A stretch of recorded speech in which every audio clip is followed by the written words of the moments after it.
Hi friends, तुमचं स्वागत आहे आपल्या चॅनलमध्ये ज्याचं नाव आहे मिस्टर अँड मिसेस ओवाळ. तर आज मी कलेजी पेटा करत आहे, चिकनचा कलेजी पेटा. त्यासाठी मी हे अर्धा किलो चिकन पेटा घेतलेला आहे. याच्यामध्ये कलेजी पण आहे आणि पेटा पण आहे. त्यांना स्वच्छ धुवून साफ केलेला आहे. मी माझ्या स्टाईलने कसं करते हे तुम्हाला दाखवते. तर आधी मी कढई घेतली, तापली आहे, त्याच्यामध्ये तेल टाकून घेऊ आपण.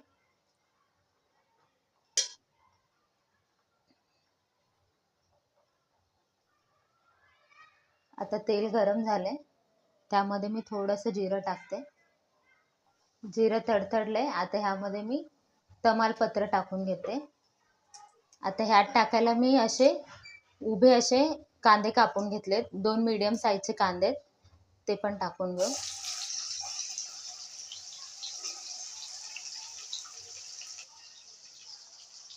आता आपल्याला कांदे छान असे ब्राऊन असे करून घ्यायचे.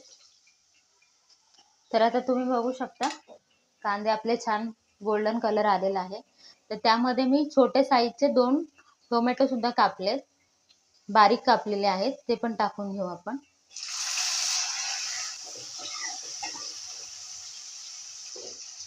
आता टोमॅटो टाकले की आपण लगेच मीठ पण टाकून घेऊ. त्यामुळे ना टोमॅटो छान असे नरम शिजतात. तर आपल्याला टोमॅटो छान शिजून घ्यायचे. आता तुम्ही पाहू शकता आपले टोमॅटो पण गळायला सुरुवात झाली. आता ह्या स्टेजला आता ह्यामध्ये मी अद्रक, लसूण आणि मिरची, 2 मिरच्या आणि थोडीशी कोथिंबीर मिक्सरला अशी थोडीशी 1 हात मारून घेतलेला आहे. जास्त बारीक पेस्ट नाही केले. तर आता आपण हे पण टाकून घेऊ. त्याला छान मिक्स करू. आता आपण ह्यामध्ये घरचा लाल मसाला टाकून घेऊ.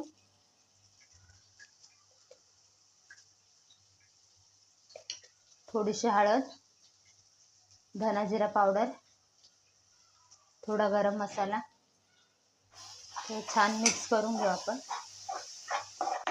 आता ह्यामध्ये मी थोडासा काळा मसाला टाकते, जो मी आत्ताच गावावरून आणलेला आहे.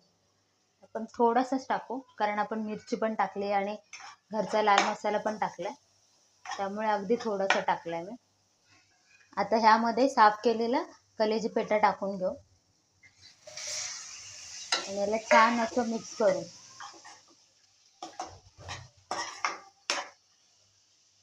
त्याला जरा झाकण ठेवून आपण एक वाफ काढून घेऊ. गॅस मी स्लो केलाय, जास्त फास्ट नाहीये. तर आपण आता 2 मिनिटं एक चांगली वाफ काढून घेतली याला. तर कलेजी तर पटकन शिजते, पण पोटा शिजायला थोडा वेळ लागतो. त्यामुळे आपण याच्यात बऱ्यापैकी पाणी टाकूया. ज्या भांड्यात आपण अद्रक लसूणची पेस्ट केली, मला एकदम असं सुक्क करायचं आहे, त्यामुळे मी अजून थोडं पाणी टाकणार आहे ह्यात, जेणेकरून पोटा एकदम नरम असा शिजला पाहिजे. ह्यामध्ये थोडीशी कोथिंबीर टाकून घेते आणि ह्याला आता मोठ्या गॅसवरती चांगलं शिजवून देते. आता हे छान असं शिजवून घेऊ आपण. याच्यातलं पूर्ण पाणी मला आटवायचं आहे, पूर्ण सुक्क करायचं आहे. तर आपला कलेजी पेटा तयार झाला का भेटू. तर फ्रेंड्स, तुम्ही बघू शकता आपलं मस्त असा कलेजी पेटा रेडी आहे.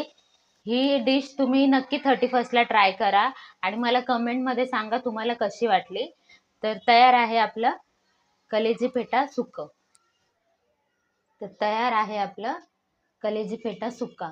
तर तुम्हाला माझी रेसिपी कशी वाटली हे कमेंटमध्ये सांगा आणि आपल्या चॅनलला लाईक करा, शेअर करा, सबस्क्राईब करा आणि 31st नक्की ट्राय करा. तर थँक्यू फॉर वॉचिंग.